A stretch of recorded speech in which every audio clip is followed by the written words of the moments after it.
Isa sa mga PBA teams na laging nabibring up ng mga fans ngayon bilang isang competitor and isang independent team na actually may chance to compete and contend sa parating na PBA season ay wala nang iba kundi ang Converge Fiber Xers. It's actually nice to see na parehas Converge at Rain or Shine have been making moves and have been, doing their best para ma-improve pa yung roster nila, yung already competitive roster nila, which is a great sight to see. Pero pag-usapan natin sa video na to, ang Converge Fiber Xers and kung yung attention na nakukuha nila from the fans ay legit ba? And personally, unahan ko na ako, in my opinion, this Converge team, maraming potential. And yung buo ng team nila, I think, is very smartly designed, smartly constructed to compete against the giants, quite literally, of the PBA. So pag-usapan natin bakit, ano yung mga latest additions nila, yung mga current players na meron sila, sino yung mga na-resign nila ulit, their additions, and kung papalag ba talaga sila against the Giants. So una sa lahat, pag-usapan natin yung projected starting 5 nila, or at least, di ba, yung 5 best players nila sa team na to. Of course, diba, hindi naman maalis sa usapan ng Twin Towers nila na sila Justin Arana. Isang big na, ang laki ng improvement last conference. Hindi nga lang sa pagiging big man, pati yung face-up game niya rin. And also, Justin Baltazar. Ito yung mga Justin sa team ng Converge. Si Balti naman is the prototypical power forward or prototypical for Converge. And hindi nga lang pang PBA, diba? Pang international pa. Kasi the usual PBA 4 is around 6'5", 6'4", 6'6" sometimes.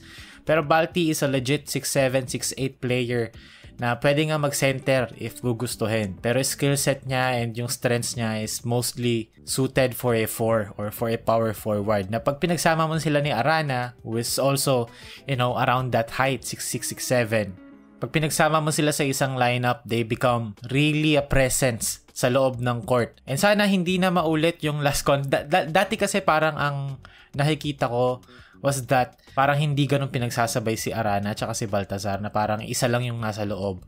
Which I understand, pero at the same time, I hope, diba, we see them together, pero stagger din yung minutes at the same time para kahit na ilabas yung isa, nandun naman yung isa pa. Pero hindi yung parang allergic sila sa isa't isa, parang yung dati sa Ginebra, si Stan Japet na never pinagsasabay. Kasi I think Arana and Baltazar naman can play together, especially ngayon sa addition sa team na to. Kadalasang problema kapag naka-double big lineup is kulang sa spacing, kulang sa bilis.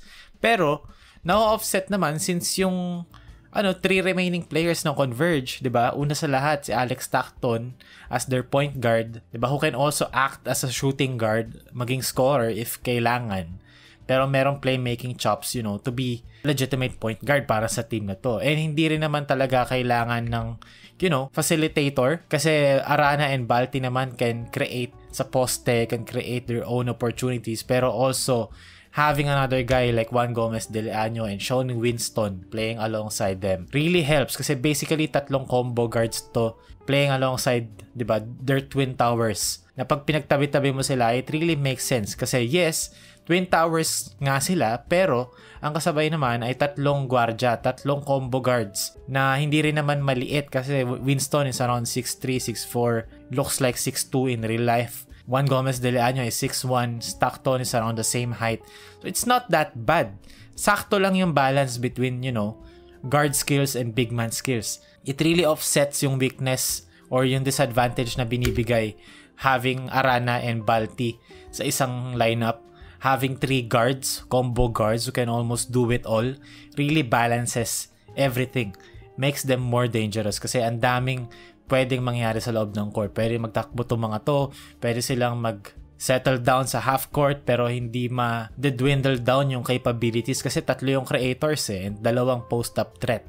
Pwede isa tumayo sa dunker spot, isa pwede mag-short roll, isa pwede pumoste, etc. etc. Especially Justin Arana improving as a trail big last conference. Yun talaga yung nagulat ako kasi sa pagkakaalam ko, Arana before para siyang mini Junmar, poste exclusively, pero last conference nakita ko yung face-up game niya, really improved.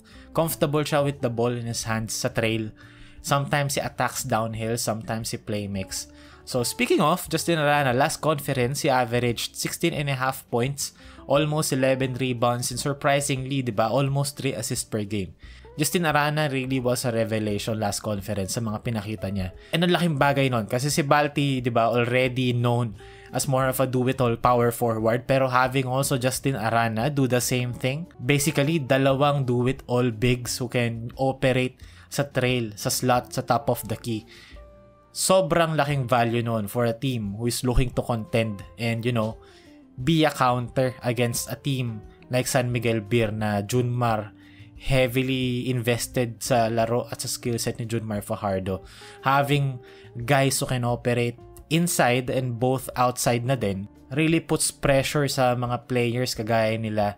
Junmar Fajardo is really comfortable camping inside on defense. So, si Baltasar naman, ang ka-twin tower ni Arana, no surprise na medyo similar numbers kasi Justin Baltasar is known as a do-it-all big man. Last conference, he averaged 13.5 points, 12 rebounds, 2.2 assists, and almost 1.5 block per game. Now, si Balti naman is more of a defender, is more of a player who's playing a role. Siya yung complementary piece, and then si Arana yung talagang naging parang centerpiece, which is really an interesting dynamic kasi kahit na para silang malaki, para silang bigs, kaya talaga nila mag-exist. Yes, yung 3-point shooting, pwede pa mag-improve from Balti. Shot more than 40% last conference on very low volume, around 1 attempt per game. So ayun, outside of the Twin Towers, pag-usapan naman natin yung tatlong guards. Una, si Alex Stockton, yung numbers niya nag-dip last season kumpara sa mga previous na appearances niya, pero still, he really played quite decent sa standards ng isang team na, alam mo yun, nag-shift yung identity to more of a guard-oriented team into more of a big centered team, having Balti and Arana. Last conference, Alex Stockton played roughly around 29 minutes per game in which he averaged 15.3 points, 3.5 rebounds, and almost 3 assists per game. And kahit na nag-dip yung numbers niya, I think okay lang yun kasi nag-step up naman si Shawnee Winston who averaged 16 points, almost 5 rebounds, almost 3 assists per game. Typo lang to. Should be assist. I-edit ko na to sa post-editing ko. Anyway, ang concern ko lang naman kay Shawnee Winston is a really great mid-range shooter pero in 3 points hindi pa ganong nagtatranslate so far sa PBA. Only 23.5%. That should improve. Has to improve kasi playing alongside Balti and Arana, kailangan ng spacing, kailangan ng shooting. Especially sa guard position. And having Juan Gomez de Leaño, medyo inconsistent player din. So, bale, 3 combo guards ito na medyo inconsistent. Pero I think, in terms of ceiling, sky's the limit for Juan Gomez de Leaño. If yung 3 points niya mag-translate sa PBA level, and yung shot creation niya remains the same, I think, meron siyang chance to be the best player sa 3 guards na to. Even sa draft, siya yung best player sa draft, I believe.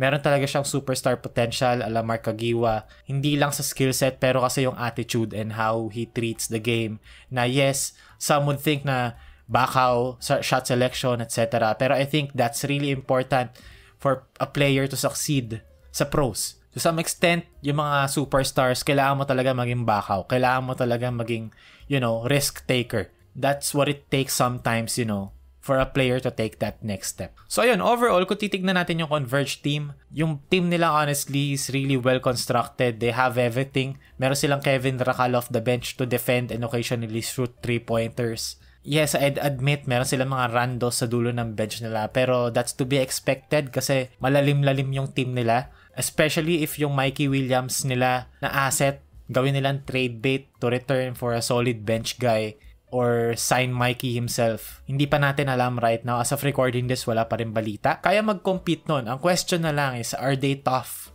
mentally and physically pagdating ng playoffs na kapag nakatapat ulit nila ang rain or shine?